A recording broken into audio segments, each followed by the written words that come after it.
Scenery আঁকার জন্য প্রথমে একটি সার্কেল করে নিয়েছি। এবার এই সার্কেলটাকে স্কেলের সাহায্যে অর্ধেক করে নিলাম। তারপরে অর্ধেকের নিচে স্কেলের সাহায্যে আরও 2টি দাগ করে নিচ্ছি। এভাবে ভিডিওটি দেখে দেখে তোমরা ট্রাই করো। এবার নিচে যে 2টি দাগ দিলাম ওই 2টি দাগের উপরে ঘরের চালা আঁকছি। এই জন্য প্রথমে উল্টা করে ভি শেপ করে নিয়েছি।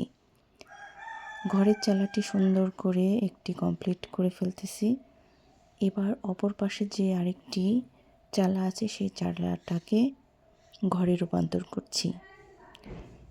এবারে এই 2টি ঘরে জানালা এবং দরজা দিয়ে দিলাম। মাঝের যে দাগটি আছে সেই দাগের উপরে দূর থেকে দেখা যায় সেরকম গাছপালা এঁকে দিলাম। এবারে গাছপালার উপরে 2টি বড় পাহাড় এঁকে দিয়ে উপরে একটি সূর্য আঁকছি। এবার নিচের অংশে একটি নৌকা আঁকবো। আশা করি সার্কেল সিনারিটি তোমাদের ভালো লেগেছে। ভালো লাগলে অবশ্যই লাইক, কমেন্ট এবং শেয়ার করবে।